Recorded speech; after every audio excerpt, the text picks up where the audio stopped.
আজ তৈরি করে দেখাবো প্রচন্ড এই গরমে একটু প্রশান্তি পাওয়ার মতো একটা পুডিং কেক। এটা বানানো খুবই সহজ, যে কেউ বানিয়ে নিতে পারবেন আর অল্প খরচে তৈরি করা যাবে। মন প্রাণ জুড়ানো এই কেকটা আমি মাত্র 5 মিনিটে তৈরি করে দেখাবো, আর সময়টাও লাগবে মাত্র 5 মিনিট। অল্প খরচে যে কেউ বানিয়ে নিতে পারবেন এই পুডিং। প্রথমে আমি নিয়ে নিচ্ছি একটা মিক্সিং বোলের মধ্যে একটা পাকা আম। একটা চালনি চামচ দিয়ে আমটাকে আমি চেলে নিব। চাইলে কিন্তু হাত দিয়েও চিপে নিতে পারেন, সেক্ষেত্রে আমের কাঠটাকে ছেঁকে নিতে হবে।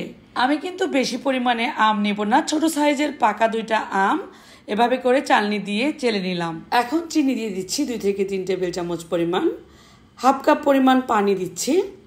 চিনির পরিমাণটা আপনারা বুঝে শুনে দিবেন। আগার আগার পাউডার দিয়ে দিচ্ছি হাফ চা চামচ পরিমাণ। আম যদি মিষ্টি হয় সেক্ষেত্রে চিনির পরিমাপটা কম দিলেও হবে। এবার আগার আগার পাউডার মিশানোর পর চুলায় চলে আসলাম।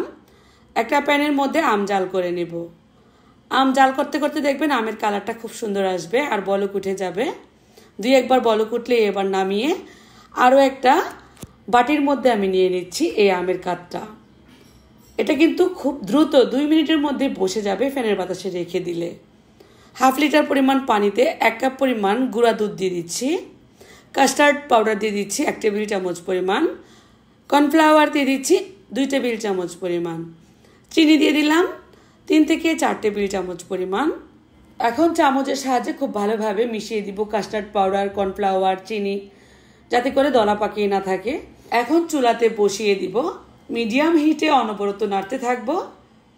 দেখবেন যে সঙ্গে সঙ্গে ঘন হতে শুরু করবে। 2-1 মিনিটের মতো শুধু বলক উঠাবো। এর মধ্যে অনেকটা ঘন হয়ে গেল। এই তো ঠিক এই পর্যায়ে এবার আমি নামিয়ে ফেলবো। এটা যেমন ঘন আছে কিছুক্ষণ পর কিন্তু আরও ঘন হয়ে যাবে। এখন আমি আমের যে পুডিংটা তৈরি করেছিলাম এটার উপর থেকেই ঢেলে দিলাম।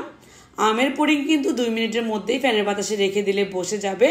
এখন আমি এটাকেও ফ্যানের বাতাসে রেখে দিব 10 মিনিটের মতো। তারপর নর্মাল ফ্রিজে রেখে ঠান্ডা করে পরিবেশনের পালা। এই তো ঠিক 10 মিনিট পর ফ্রিজ থেকে নামিয়ে নিয়ে আসলাম। কতটা লোভনীয় হয়েছে এই পুডিং কেকটা দেখলেই কিন্তু বোঝা যাচ্ছে, তাই না? আর এখন যেহেতু বাজারে অ্যাভেলেবেল আম পাওয়া যায়, প্রচণ্ড এই গরমে আত্মাটাকে একটু ঠান্ডা করার জন্য এই কেকটা যে কেউ বানিয়ে নিতে পারবেন অনায়াসে। খুবই সুস্বাদু খেতে। উপর থেকে একটু আমি সাজিয়ে দিচ্ছি পেস্তা বাদাম দিয়ে, দেখতে একটু সুন্দর লাগবে। এত সুন্দর এই কেকটা বানিয়ে ফ্রিজে রেখে দিবেন। রেখে দিয়ে কিন্তু 3 থেকে 4 দিন খেতে পারবেন। প্রচণ্ড গরমের মধ্যে হাজবেন্ড যখন বাইরে থেকে আসবে এটা খেতে দিলে তো দেখবেন মন প্রাণ সবটুকুই ঠান্ডা হয়ে যাবে। তো এবার আমি খেতে খেতে বিদায়ও নিয়ে নিব। আর যেতে যেতে বলবো কেমন লাগলো রেসিপি কমেন্টে লিখে জানাবেন। ভালো লাগলে শেয়ার করে দিবেন। আজকের মতো তাহলে বিদায়। আল্লাহ হাফেজ।